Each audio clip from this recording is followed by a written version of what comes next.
Welcome back to the morning show here on Tobago Updates Television, and thank you so much for staying with us. Yes, this is an extended version of the morning show, and we're so happy that you're here with us. But we must have these conversations. We continue this morning with the Acting Commissioner of Police, Mr. Junior Benjamin. We're talking about all things crime, all things TTPS, and all things how we're going to solve the problems we have. And of course, we need you to be a part of the problem solving situation, because we want to live in a space that is safe and secure for me, for you, and for generations to come. Mr. Benjamin, before we went to the break, we were talking about, some of the things that you were able to implement and some of the results that you were seeing. You were also talking about some of the strategies, the framework for the strategies. And there's something that you spoke about that I really want to bring out for our viewers. You were talking about persons who have family members who are in criminal activities. They are aware that these family members are criminals or participating in these activities, and they are housing them, not reporting them to the police, or not, doing anything about the situation. What happens in a situation like this where, let's say, for instance, somebody in a community has a son or a cousin or somebody living there? They know what they're doing and they have not reported it. What is that person's part in the crime thing, and what are the repercussions that can come? Well, first, I want to say that, when we deal with persons, we look at the associates. The associates are persons who, again, is related to the individual, and also persons who are linked with the individual.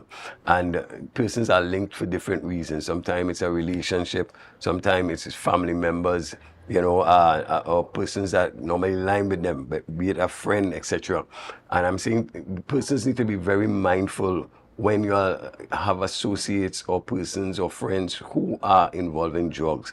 Once we recognize that there's a linkage, I'm saying we are going to explore those options for us in our anti-crime strategy to ensure that we do a holistic investigation into persons. And I'm saying when that is happening, we can come to your house, because we're saying we recognize, especially in Tobago, that the priority offenders, they are not keeping the firearms home.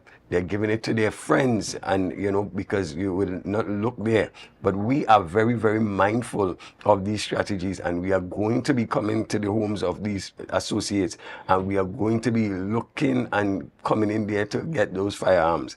We are also saying that when you start to do that, there's something called joint enterprise, so that when you are assisting persons, when, let's say, we find a firearm and you're in the vehicle, everybody goes down, because we are saying that, even in this offense, if there's some joint enterprise that you are joining with them to accomplish, let's say, to get that offense done, you are going to be culpable as well. So it's very important that we look at our associates. I think one of the things I've learned as a child is that show me your friends and I'll tell you who you are. So we need to go back to that. We need families to really start to teach good principles to our children.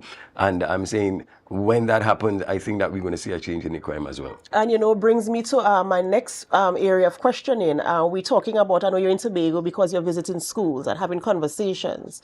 Tell us a little bit about the tour and what are the objectives of the tour and the experience so far.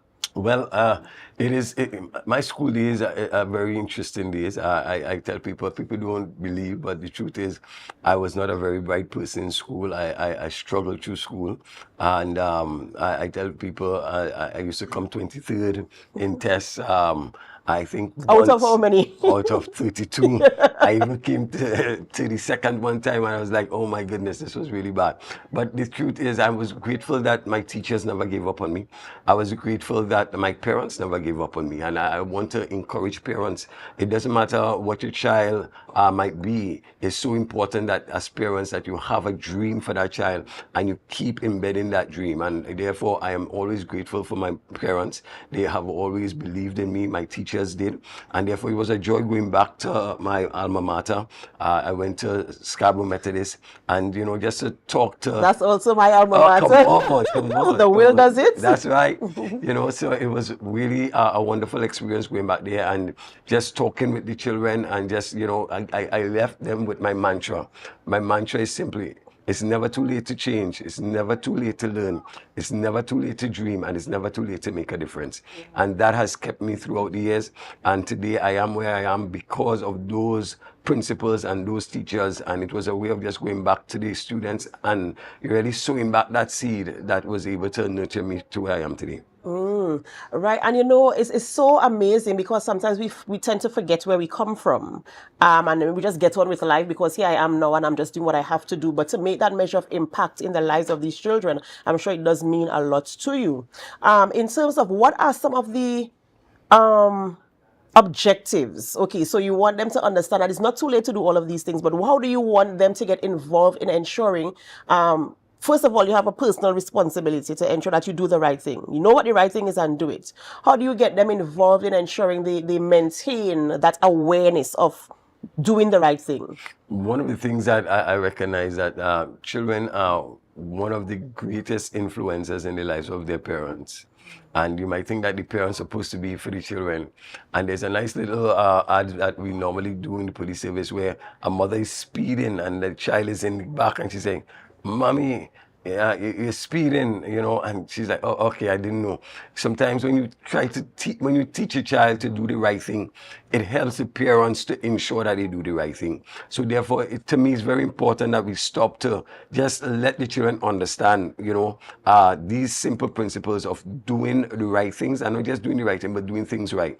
Understand that, hello, you need to be a child of integrity, and therefore, even when nobody is watching, know that God is watching, and therefore, hey, you do the right thing. Even though things are, you're struggling and you didn't make it this time, keep working hard. And to me, that is what we need to build more resilient young people, so that we understand that you're not going to make it on the first try. But if you try again, you will make it. And I think I am a wonderful example of that. So I have failed so many times, but I tell people I fail falling forward. And every time it's always understanding I want to be a better version of myself, even as I continue to move forward in life. And we should all strive to be the better version of ourselves That's each right. and every day. That's right. And so we're in Tobago now, right? And I know you're going to have conversations with the powers that be in terms of discussing the crime plan for Tobago. What are some of the things you want to bring to the table to ensure that Tobago, because we know Tobago is the more serene of the islands, the more laid back, the vacation place, the tourist destination, just some place to relax and be cool. You go across by the neighbor and you leave your front door open, you're good to go. But we've seen the change in the recent past. What are some of the things you want to bring to the table to bring back that measure of serenity back to Tobago? One of the things that I am very passionate about is really and truly whether or not we can implement, I've seen it. We have the municipal police in Trinidad, and I kind of wonder if there's a need for one like that in Tobago that will really assist the police, because I'm saying as much assistance that we could get, it would be good. But probably we need to talk about that, a pre-larceny squad probably, different areas and different arms that we could look at to see if we can really help Tobago become more effective and to ensure just safety and security overall. I would want to sit down and to discuss the whole idea. We have the ports, and to me these ports is very open. We want to ensure that we could lock down these ports, the port of entry, and because there's so many different areas where drugs could come in.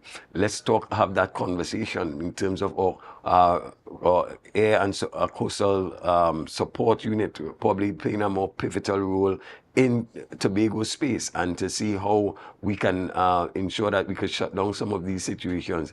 And again, I'll be looking at it all wrong to see safety and security on a whole in terms of what the Chief Secretary would like to see, what the minority leaders would want to see.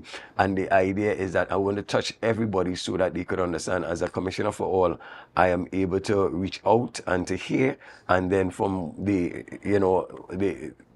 conversations, I will be able to implement things that I think would affect and impact Trinidad and Tobago, and more so Tobago. You were talking about municipal policing. Is there anything in terms of community policing to ensure that communities in Tobago feel safe, they see the presence, and not just the presence, but they see action in terms of engaging them, providing opportunities, especially because we know majorly it's the young men, providing opportunities for them to get off the street and to get into something that is engaging, that will get them interested in something that can yield some measure of increase or income for them. Is anything put in place for that? Well, our community policing is very much active. I want to say, when you compare Tobago's community policing by the stretch of the imagination of most of the different divisions, they stand out. You have the Mount St. George Youth Club, you have the Charlottesville Youth Club, don't forget the Roxbury Youth Club, and all the other youth clubs, they stand out. And it means that Tobago, when coming to community policing, they are, to me, one of the flagship things that we could talk about, and they have really put their footprints on the sands of time for me. However, we would want to continue to increase that level of influence. We want to see if we could even take it up to another level. We recognize that there are a lot of conflicts in the schools. We want to look at conflict resolutions and how we can go within the schools and deal with that, because to me it is not just about having community policing, but it is to have that impact upon our society that speaks to a much better society. So we want to look at that conflict resolution. We have it in Trinidad. We want to make sure that it is here, and if it is here, we want to make sure it stays here, and we're going to look at that. We want to see how we can really bring the young men into a more meaningful appreciation in terms of getting jobs for them, and causing them to become again a law-abiding citizens. So it's about taking them and giving them an alternative from the gangs to understand that you can find a more constructive approach. I think that we have to go back to the homework centers where children could come and really find a place to do your homework and understand that if you have a good education, you can have a good life. And what are some of the things you would like the average Tobagonian, the man on the streets, who might not understand the jargon and the lingo and the strategies and all the things that the TTPS is doing, what are some of the things you want them to know to reassure them that, hey, Tobago is not forgotten. You are part of the strategy. You are part of the crime fighting initiatives, and we are taking care of you. Well, first of all, I think that we have to understand that we have a social responsibility. Crime is everybody's business. It's not just the police.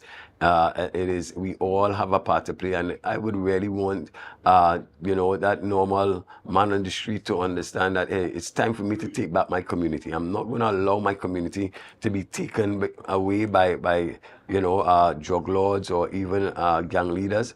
I'm going to do my part, and doing your part is to ensure that if you see something, say something.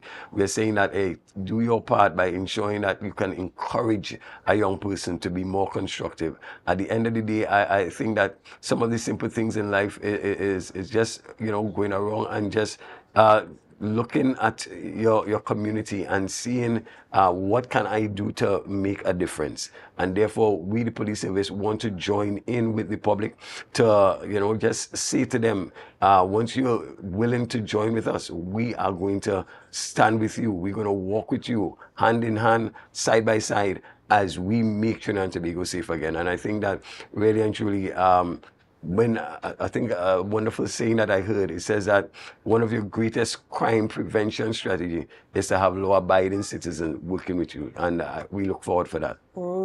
Thank you so much, Mr. Benjamin, for joining us this morning and for bringing that information and having that conversation that we need to have in the local spaces to ensure that Tobago is safe and that we can restore our confidence. I mean, we had a rough year last year, yes. And we see things cooling down, and we're hoping that we continue to cool things down and have things under a measure of control that will make us comfortable. Viewers, remember, you have a social responsibility, you have a personal responsibility, and you must be a law-abiding citizen. If you see something, say something. that is something we always say on the Tobago Updates television morning show. Remember, you can reach out to the TTPS if you have any type of information that will lead to detecting any measure of crime to ensure your community is safe. Remember, we're talking about your safety, the safety of your children, and the safety of the generations to come. We have to preserve Tobago and make it a nice, beautiful place that we know it can be. We're so happy that you stayed with us throughout the entire programming this morning. This is where we have to end the morning show, but it's not where we end our programming. We head on over to GMT, and as we go, we invite you to help us. Share the live, share the live, share the live. Have a wonderful day.